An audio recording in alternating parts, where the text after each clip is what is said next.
The compliment combo. Imagine you're at a party, the kind of place where the music's a little too loud, the lighting's just dim enough to obscure familiar faces, and the social battery is already draining even though you just walked in. You don't know anyone. Your brain's scanning the crowd like a radar pinging for anything, anyone, that feels like a safe opening. Then you spot someone across the room. They're wearing a jacket that looks like it dropped straight out of a legendary loot crate in some game that values style as much as stats. It's bold, it's unique, it's the kind of jacket that tells a story before its owner even says a word. You walk up and compliment it, not in a generic, forgettable way, but with purpose. You highlight that specific piece, the way the colors pop, how it fits their whole vibe. Here's the secret. That kind of compliment isn't just a conversation starter, it's a social lockpick. A well-placed, thoughtful compliment cracks open the armor of awkwardness. And the real magic? It's all in the details. Skip the bland, you look nice, or the vague, cool outfit. Instead, zoom in. Compliment their mismatched socks that scream personality, the enamel pin that reveals a hidden fandom, or the way they've layered textures like they're building a character loadout. People don't remember every word you say, but they remember how you made them feel.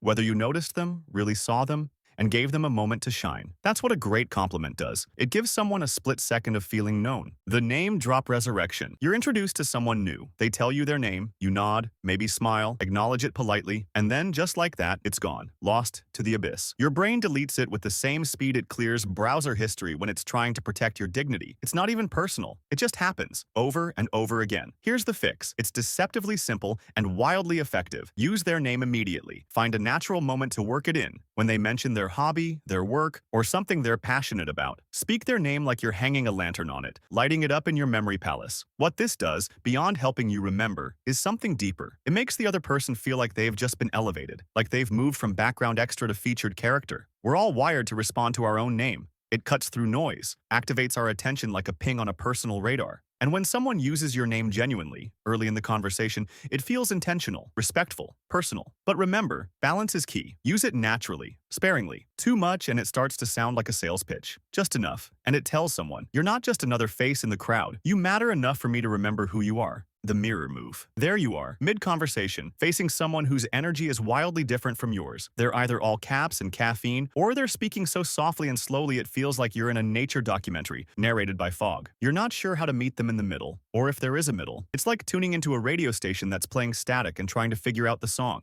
That's where the mirror move comes in. It's not about copying or parroting. It's about syncing. You adjust your rhythm to theirs. Not to manipulate, but to connect. If they're laid back and slow-paced, you match that ease, letting your words breathe a little. If they're full of excitement and bounce, you bring your energy up, letting your tone match their tempo. It's subtle, it's respectful, it's powerful. Because when someone feels like you're on their wavelength, the social walls drop. It feels less like a performance and more like resonance, like a dance where both people are actually hearing the music. But here's the important bit. Don't overdo it. You're not a reflection, you're still yourself. This is about harmonizing, not hiding. You're tuning your frequency to theirs, but your signal should always come through clear. The 3-second rule of entry. You spot a group deep in conversation. The circle isn't fully closed. Physically, there's a gap, but mentally, emotionally, it feels like walking into a movie halfway through. The doubt creeps in fast. Your brain kicks into overdrive, spinning a worst-case scenario reel like, what if they all turn and stare? What if they laugh? Here's where the 3-second rule becomes your social superpower. The moment you get that gut instinct, that little internal nudge to jump in, count down from 3,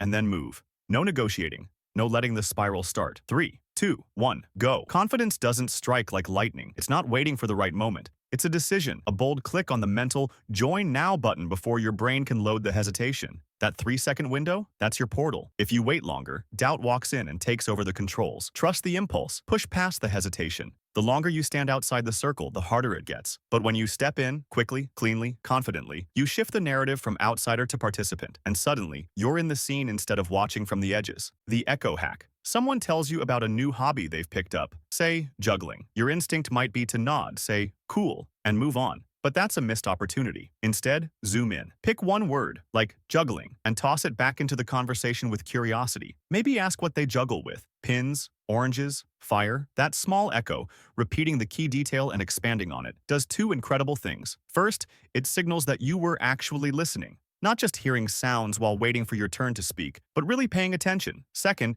it hands the mic back to them.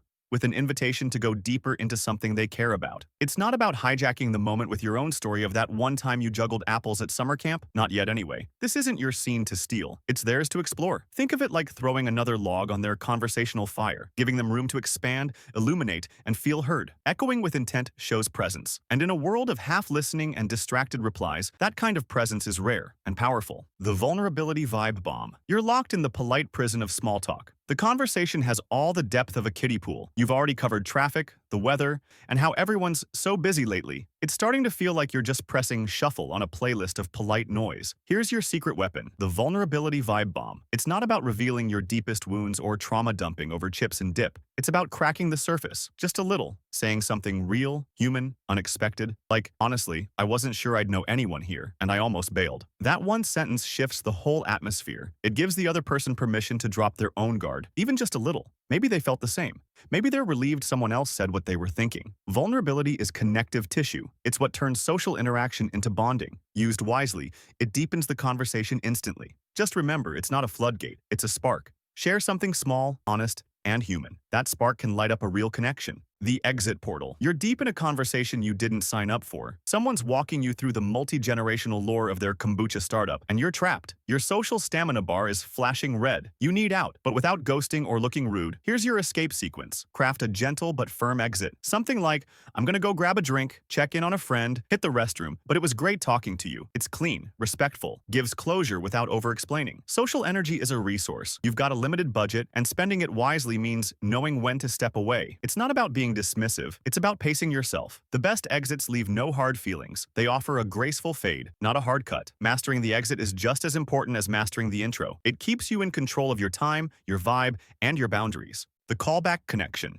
You had a brief conversation with someone weeks ago. It wasn't earth-shattering, just a light moment where they mentioned their love for frogs. Maybe it was a passing comment. Maybe they had a frog tattoo or used a frog emoji in their handle. The kind of detail most people would forget. But today, you remember, and you send them a frog meme. No explanation, no fanfare. Just a simple callback. And it lands. Why? Because in that moment, you've done something most people don't. You remembered. You paid attention. You saved their tiny detail like it mattered. And now you've brought it back, like a secret handshake only the two of you know. Callbacks are conversational spells. They say, I heard you. I remembered. You left a mark. They're not about the frog. They're about the connection, the invisible thread that turns passing interactions into lasting impressions. Bonus hack. The curiosity catalyst. You're mid-convo, and things are starting to dip into autopilot. They're telling you about their job, their weekend, something vaguely interesting, but delivered with that polite, just keeping the social gears turning tone. Most people would nod, smile, let the topic drift into oblivion. But not you. You've got a secret weapon.